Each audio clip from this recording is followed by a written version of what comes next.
What's going on, guys? My name is Misha Koech, and in this video I'm going to discuss 10 ways in which you can protect yourself from credit card fraud.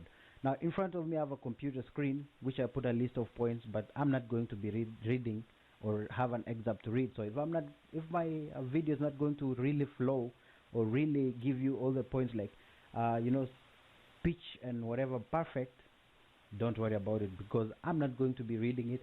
I'm going to go step by step and tell you something. So let's begin with the first step, which is hiding your cards and information.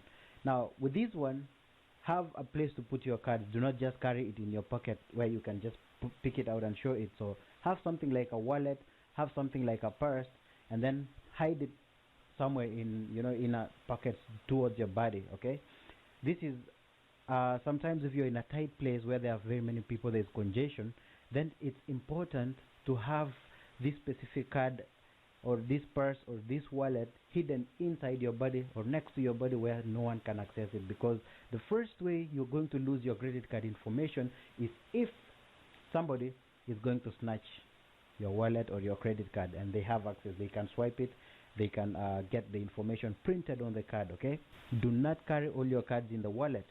This is still part of the first one, which is hide.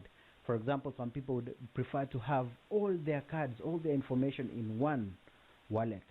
This is not necessary. Please just carry what you're going to use, so that in case you lose it, at least you lose one card. Not some people have 5 cards, some people have more or less. So please just carry what you're going to be using for your information. Okay? When you're using your card, hide it. Okay? I've seen people that will just get, let's say this is my card. So somebody will just have their card, holding it, waiting for the ATM line to move or waiting to swipe it in the shopping mall. If I have a camera, I can take a picture of what is printed on the card and I can use it online to steal your money or to buy something that that's credit card fraud. Okay? So please cover your card, hide it, don't let anyone see it. And lastly, request to swipe your card when you're buying something. For example, you go to a shopping mall and you want to buy using your card. Sometimes what I do personally, I just ask the cashier, can I please be the one to swipe it? Okay? Or be attentive, look at what the activities. There was a video trending sometimes that somebody was found in Starbucks trying to steal the credit card information. So be attentive. Don't give your card and remain busy on your phone. Cell phones can distract your attention. The second point is, do not sign blank credit card receipts or checkbooks. Okay? If you have a credit card receipt, do not sign if it's blank or if it's not showing the amount clearly. So be always sure to show the amount that you're going to process. Okay? Like for example, my case, I always erase if the amount is 0. I write 0 and 0 in balance and then sign it, or I erase it that the amount was not there. Alright, let's get back to the third point. Now with the third point, always make sure you destroy anything that has your credit card number in it. Okay? For example, at the end of every month you get a bank statement or billing statement. It has all the details. Some of them might not have a complete bank information, but if you've watched my series on if you've read about my series on credit card fraud, then you realize that I don't need your credit card number to steal from you. I just need your name, your address, and everything, and the billing statement is the best place I can find it. So remember, some people called dumpster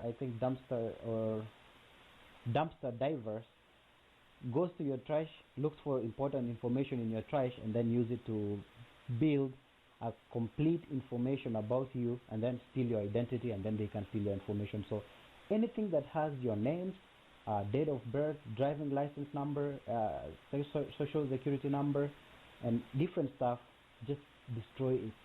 And once you shred it, throw it in different places. Don't have it all in one trash bag, because some people will try to assemble it. Some people really know how to do it. They assemble it and get your information and end up stealing from you. Okay, another thing, do not give your financial information, details, or card number to anyone. Okay?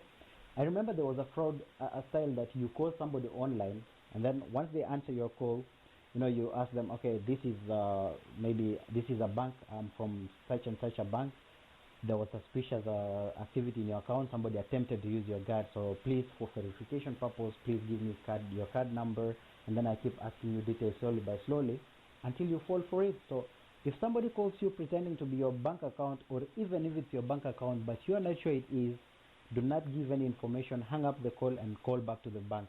If you check your card, at the back of it there is a bank account number.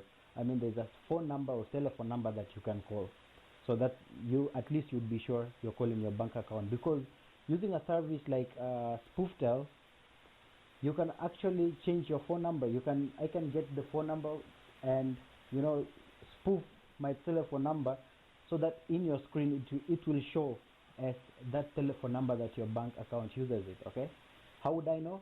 If I have the first 6 digits of your bank card, I could search it. That's called BIN. I could search it and find the telephone number of the bank and then spoof my number to look like that number and try to fraud you. So do not trust the number even if it looks like your bank account number. Now be vigilant when you go online. Okay, so when you're online, there are so many things that people can use to steal from you. Okay, there are so many spaces, there are so many ways your information can leak online. The first one is when you're purchasing things online. If you put your card information, you're not sure about it. Sometimes the site looks genuine but it's not. So what I do, I use third-party services like PayPal. Okay, for example, PayPal, Skrill, Venmo, I think those such and such things. So PayPal has my credit card number, but the vendor does not have it. So PayPal will get the money from me and give it to the vendor. It acts as a middleman. So since PayPal is already trusted, or some big financial organizations are trusted, I trust them with my card, and then they will be the ones to reach the seller on the other side. So you could use that thing, online payment. Do not click suspicious emails. Some emails will show up, sorry, this is your bank account. We realized that there was a suspicious activity in your account, or there was an authorized charge. Please click the link to secure your account. Anything asking you to click a link is suspicious already. Do not follow it. And if you really suspect that there is something suspicious about your bank account, about your email, the best thing to do is visit your bank or call the hotline number and tell them, was there a suspicious account? Because I got an email. They will tell you if there was or if there was not. And anything that asks you to click or to give your information, do not. It's better if you call the number that's printed on your card and ask them for it. Another thing is, it's very important to have an antivirus. Okay, for example, if you click a site that is out, it's not looking good, it's suspicious site, the antivirus will flag it, will block it, and will tell you. That's what it does for me. If you download a file that could be having something that can be used to spoof, can be used to steal your information, like keyloggers, the antivirus will block it instantly. So it's important to have an antivirus. That's point number 5, and it's about being vigilant when you're online. Point number 6 is review your billing statement monthly. Every month you get billing statement if you have a credit card. Okay, so please always check and ensure that you review your monthly billing statement. Why do you need to do that? Because if somebody used your card, it will show that such and such a person tried to link your card with PayPal, or you got a small charge from PayPal, and then you see PayPal maybe confirmation pin. Somebody is trying to open a PayPal account using your card, or a small charge. Somebody bought a video game. It's not you. So that's the time you report to your bank account that I see suspicious transactions. Things unauthorized transaction, because you're not the one who did it, but it's showing on your billing statement. So always review your billing statement, because it's something that will warn you when there's a problem with your card. Okay? No matter how small the amount is, even if it's just less than $1, just report it suspicious if it has nothing to do with you. Because maybe I could get $1 today, and then tomorrow when you're sleeping I get maybe $300, $400, $1,000. And still I could damage your credit card score. Okay? Next one is report lost or stolen card immediately. Okay? So as soon as your card is stolen, you have to report it immediately, instantly. That's why it's good practice to save the telephone number printed at the back of your card in case you need it. So call your bank account, report it missing so that they will suspend any transactions to do with your account until they give you another card, replace it, and permanently block whatever that you lost. Okay, so always report stolen or missing cards to the bank account. Now for online banking, there are mobile applications and there is web banking. Okay, so what you do, make sure your password is strong. Avoid using a password. That's point number 8. Create a strong password for online accounts. So make sure your password is strong. Make sure it follows all the standards of a strong password, like mixing small and capital letters, has numbers in it, and special signs like hash, at, like those special symbols just next to your numbers on the keyboard. Okay, and then do not use your name, your nicknames, or anything in your password, something that I can guess. Do not use the same password over and over. For example, oh, my Facebook password is the same as my Google password, is the same as my bank password, is the same as my Twitter password. I could sign up to a very suspicious service unknowingly, use the same password, and then they could just get my email and that password and try logging into my bank account or doing similar activities. Okay, log into my email or Facebook, because you're using the same thing everywhere. So please change your password from site to site. If you have trouble remembering it, you could use a service that saves password like Google or your antivirus. My antivirus has a password wallet. It saves all the passwords, and then I have one strong password that I have to remember to open my wallet. So it's not related to banking or anything. That's what you could do. Okay.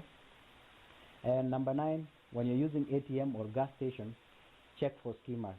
Or something that will read your card. So before you insert your card on the post, just try to shake it. If it's shaking, then there could be something there, because ATMs are manufactured so that the place where you insert your card is very hard and hard. It cannot move. So if it's shaking, then maybe it's something. Because a skimmer just looks like where you insert it, it just covers the top. When the card passes through it, it gets your information. So always check before you use it. Also do the same for the keypad. If the keypad is moving or has signs of movement, do not use it, because you overlay something that looks like a keypad on top of the keypad so that it will record your numbers. Also look around for cameras and other suspicious stuff. Okay, and once you check, final thing you need to do is enable other security measures. There is 2-factor authentication or one-time password. Every time I swipe my card, I don't know if your bank supports this, but you can call them and ask them. Every time I use my card, I get a notification. I get an email, and I also get a text message that I used my card. So that's notification. Like anytime any activity I attempt to use it, even if it fails, that I will get a text message that your attempt to do this with your card failed, because you do not enter the one-time password within the 5 minutes that's required. So my bank account requires me to put, like, if I use my card, I have to go to the banking application and approve it within 5 minutes of swiping it, or you call it swapping. Okay, so if your bank offers such service like 2-factor authentication, online banking or mobile banking, please register in it. Because, for example, it's very hard for you to wait every month for the bank statement. So if I steal from you, let's say today, after 2 weeks or 3 weeks, I could have stolen from you very many times before the banking statement comes to you. Okay, so if you have a mobile application and a notification system, then it's easy for you. You could easily know that, okay, he's trying to steal from me today, or he stole from me today. So because you get the notification as it happens, you don't have to wait for 1 month. So always have that in place. This video is becoming so long, but at least we have done all the 10 items. So that's it. That's how you can stay secure. If you follow those steps, it will be very hard to steal from you. From my point of view, if I was going to look for your information, it would really be very hard, because you are following the right procedures and steps. I wish you good luck using your credit card, and please subscribe and like my video. Thank you for watching, and hope you stay safe. Thank you.